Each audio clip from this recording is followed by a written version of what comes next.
Hello, I'm Teresa McKee, your host for A Mindful Moment. Thank you for joining me as we explore ways to increase mindfulness in our day-to-day experiences through weekly topics, expert interviews, and guided mindfulness meditations. Mindfulness is presence, awareness. It's paying attention to what's happening within us and around us. Mindfulness increases our emotional, physical, and mental well-being.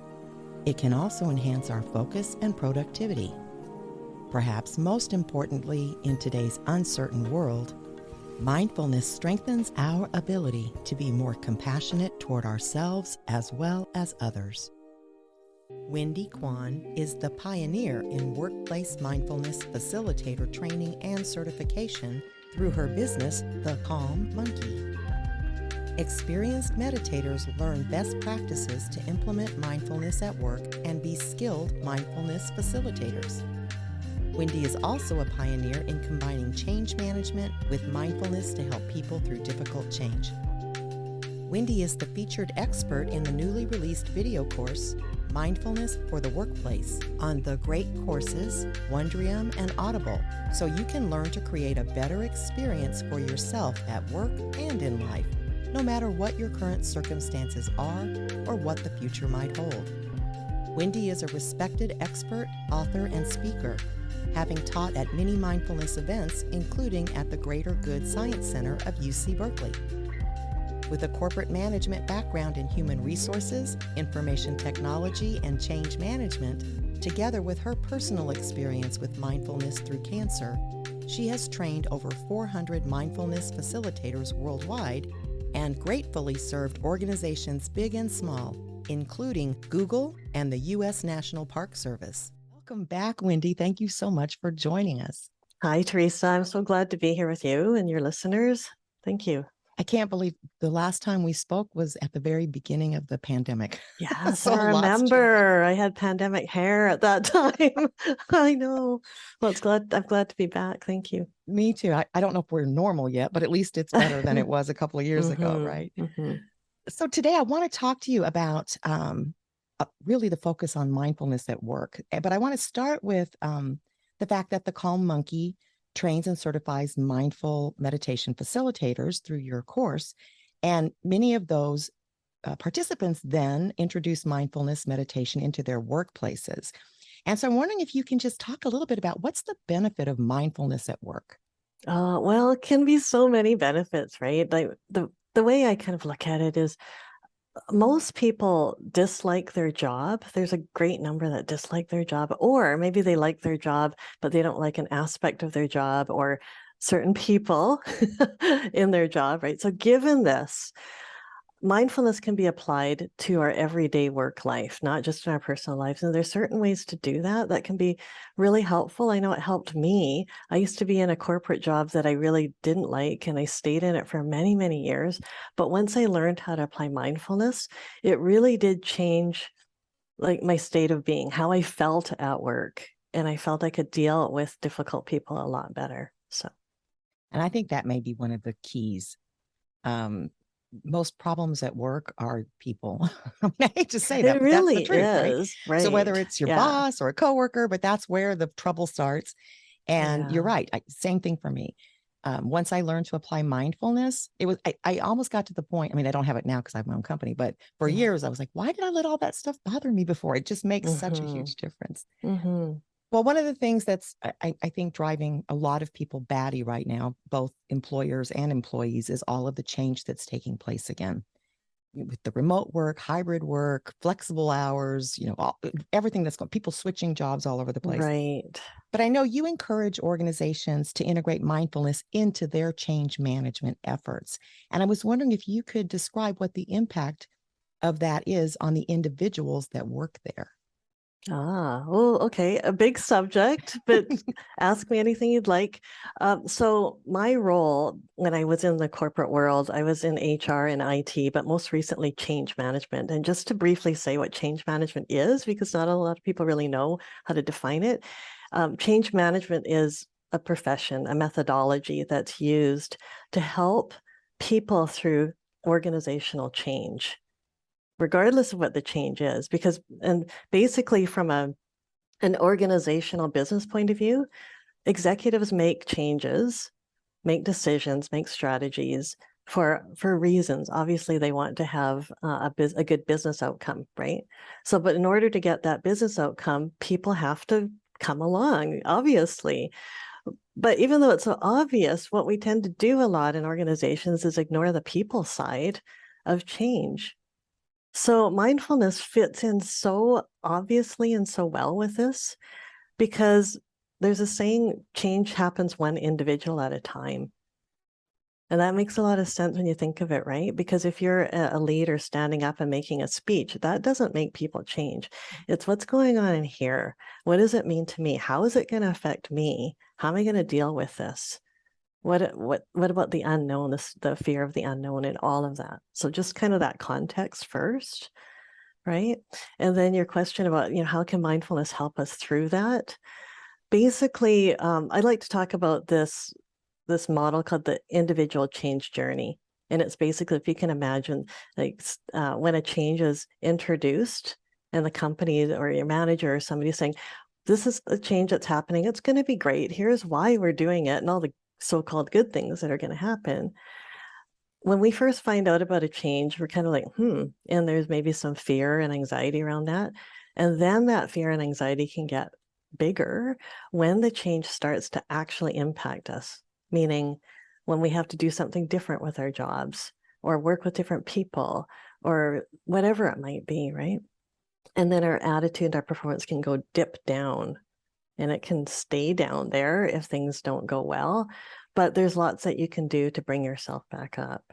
So mindfulness, I know I'm going on for a bit like this, No. but basically, if you can think of that sort of dip like a U and then it comes back up, mindfulness can really help us become self-aware of where we are in that journey. So self-aware of, what's going on with me, and being very vulnerable with yourself and honest with yourself. Like, is there fear involved here?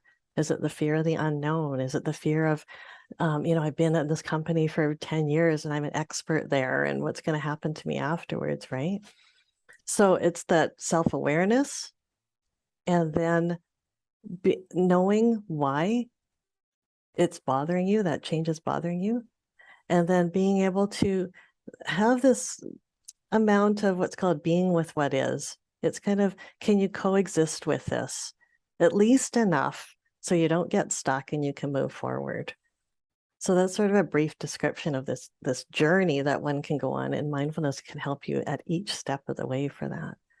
Yeah, I totally agree. And I'm working with a lot of groups right now, like I said, going through these changes because different organizations are addressing this, whatever you want to call this in society right now, differently, right? So some are taking this very hard-nosed approach, sort of, hard-nosed as in strict, I don't mean judgmentally, but it's like, nope, everybody's back to work tomorrow, blah, blah, blah. And people are resistant, right? Because they've been working remotely. And then on the flip side, you've got companies coming up with entirely new policies, procedures, processes to create a more flexible or hybrid model.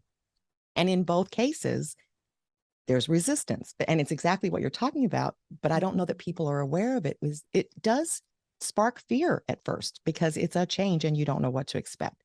And the second thing is, I agree with you that U shape is so important to understand, because just understanding it, I think, also helps, because you recognize you and everyone else are going to go through perhaps some discomfort, but being able to identify your feelings and what's going on and moving through it together. And I think it's an excellent model. So thank you for that explanation. You're welcome. All right. So I'm very excited about this because I happen to be a great longtime fan of the great courses. I can't tell you how many courses I've taken over the years. Okay. Astronomy, philosophy, great. I've taken all kinds of courses. So you now have a new course coming out, Mindfulness for the Workplace. So how did that come about? That came out of nowhere, and it was a wonderful surprise. Basically, I've had my business for a while now, and the contact from the great courses contacted me through LinkedIn. Wow. That's how it happened. And this has been a long project, but a wonderful project. It's and basically they hired me as the expert for mindfulness in the workplace.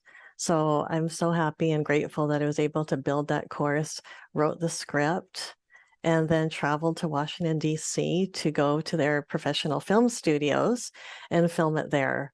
So I'm just so happy to get that out there to people so it can help them at work, because work can be such a, well, it's such a big part of our lives, right? And if we can learn to deal with those stresses. So what's really interesting is, as you know, Teresa, a lot of people think that mindfulness is all about calming down. And certainly calm is a possible benefit, but mindfulness truly is about learning to be self-aware of what's going on within you, being like keenly aware of that, and learning to be with it and lean into it and deal with those difficulties so they don't bother you so much, and that you can move forward with intention and conscious thought about the very next action you're going to take, right? Yeah, I think one of the biggest benefits at work is, and again, it doesn't happen for everyone, but I know for most, when they learn to stop reacting and instead respond, the level of conflict drops, the level of tension drops. I mean, I think it just makes it's such a powerful impact in the workplace, because that is, again, really what happens between people. They're reacting without thought, which is thinking mindlessly, or, acting mindlessly. So, and regret it a lot later. Exactly. They kick themselves saying, I shouldn't have said that, or I Right. feel bad for saying that, or I should have said this instead. All Yeah. of that, right? Yeah, you're absolutely right. It makes an enormous difference in communication, productivity. There's just so many benefits to it. But now I have to tell you, I am a little bit nervous because I am leaving this weekend for Dallas, Texas, to go to a podcast convention. Yeah. Okay. And I have not flown. I've not traveled since before the pandemic. Right. And I know you had a little challenge getting to Washington, D.C. So describe what happened, and then also if mindfulness helped you with the situation. Right. Okay. So I'm going to put this in the context of how mindfulness helped me, because, anybody who's traveled in the last few months has a story to tell, a bad story to tell. So I'm one of those people. So I live in Vancouver, and I was traveling through Toronto Pearson Airport, trying to get to Washington, D.C. to be in these film studios for the great courses in Wondrium, and absolutely had that travel nightmare. So I won't get into all of it, but it involved a canceled flight late at night, and rebooking other flights on my own. I think the worst part was being in baggage claim all night. So I spent a whole night in baggage claim without sleeping, and my bags never came the entire trip. I got my bags 5 days after I returned back home. Very helpful. So what that meant was, not sleeping and trying to be, fresh and good in front of the camera the next day, but also I didn't have my wardrobe with me. I packed one good outfit, but other than that, I didn't have the wardrobe changes that I needed. So mindfulness. So I remember being in the airport, not being able to sleep because there was nowhere to sleep. And a lot of people around me were super stressed out, understandably, right? And absolutely, it was stressful. But once I decided what actions I needed to take, like, okay, I've booked my next flight, there's nothing more I can do about my luggage, I was able to just be okay. And just, again, mindfulness is about being with what is going on and realizing that if you're stressing, you can make a conscious decision to think about something else, for instance, and being, for instance, very present in what's going on. I'm comfortable. It's quiet here in baggage claim. Everything was shut down. There were no people around, things like that. So it's a lot about being okay with what's going on enough. And, it doesn't mean not taking action, though. That's the other thing about mindfulness, is, right? It's about being very conscious about what actions you want to take.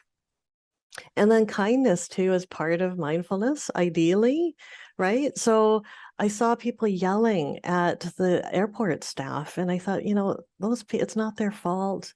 And, so I was really kind to them, and I thanked them for what they were doing. And the looks on their faces, like, thank you for saying that, right?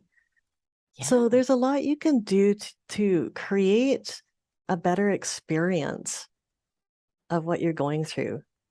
in day-to-day life and absolutely at work too. Yeah, definitely. And I truly believe someone who doesn't practice mindfulness and had this wonderful opportunity, I can't imagine that you weren't at least a little bit apprehensive or nervous about being filmed and, going through all of that without the travel problems. And someone who's not practicing might have got themselves worked up into a state that then they wouldn't have been able to participate as well or enjoy that experience, in addition to doing it so well, which I'm sure you did brilliantly. But I just think mindfulness makes such a world of difference in our day-to-day living. And it's not that hard to practice it if you just understand, kind of how it works. And that kind of circles me back around to your course. So what do you cover in the great courses and Wondrium and Audible too, right? Audible too, right. Thank you. It's going to be on 3 platforms. Great courses, you buy them individually. Wondrium's a subscription based, and Audible will have the audio version of it. So what I decided to do is cover what I think most commonly happens for people at work. So I cover how mindfulness can help with anxiety. How can it help with stress? Dealing with people you don't like. I mean, let's just be blunt and say that, right? It's not just difficult people. Sometimes it's people you just don't like. And that whether that's a coworker or a nasty customer, whether you work at retail or in the office or volunteer, it doesn't matter. It's how can you go about the day better? Maintaining your composure, being focused and productive, building your resilience, dealing with change, work-life balance, mindfulness for teams and team interaction. And also, if you want to start mindfulness at work, there's a few tips on how to do that as well. But overall, I would encapsulate it by saying that it's how to create a better experience of your work life using mindfulness. Excellent. All right. So where can people find the course? Oh, well, I'm providing some links which will help people find it. And the great courses can be bought individually. They still sell DVDs and they still sell individual downloads. And then Wondrium.com is a wonderful streaming service by the great courses. So if you think of like Netflix, but for educational courses, it's wonderful. And there, like you were saying, there's so many great titles. They actually call it Wondrium is the museum for the mind, which I think makes a lot of sense. And then Audible as well. So thank you. Fantastic. Well, I'm sure it would be very helpful for anyone that's trying to improve their life in general, but specifically in the workplace, because we do spend more time at work or working than we do with our family and friends, right? So to make that experience richer and more enjoyable and more fulfilling, I think mindfulness is the foundation for that. So thank you so much for doing the course. And thank you so much for joining us today. Thank you, Teresa. It's great to be with you. Thank you. You too. Thank you. Okay, bye. I always enjoy talking with Wendy and appreciate her expertise and insights. And I highly recommend her course, Mindfulness for the Workplace. You can find the course on Wondrium, the Great Courses, and on Audible. You can find links to her course in our show notes page and on our social media posts, and get a preferred price on the Great Courses DVD or download version by using the link provided. You can also check out Wendy's certification program for mindfulness meditation facilitation at thecalmmonkey.com. I can attest to its effectiveness since I'm certified through it. Thanks again to Wendy for joining us today. Until next time, I encourage you to meditate daily and be mindful in all of your everyday activities. Simply bring your full awareness to the present moment to build your mindfulness skills, paying attention to every detail of what you're doing, from washing dishes to work tasks to taking a walk. Your mind will wander, and that's normal. Each time you notice it has wandered, that's mindfulness. Consider how wonderful the world could be if everyone was mindful. You can help make that happen. It all starts with a mindful moment. This podcast is part of the Airwave Media Podcast Network. Visit airwavemedia.com to listen and subscribe to other great shows like the Daily Meditation Podcast, everything, everywhere, and movie therapy. We'd deeply appreciate your support at patreon.com/amindfulmoment. Please be sure to subscribe to A Mindful Moment and follow us on Instagram at A Mindful Moment Podcast. Visit our website, amindfulmoment.com, to access podcasts, scripts, and book recommendations. A Mindful Moment is written and hosted by Teresa McKee and/or Melissa Sims.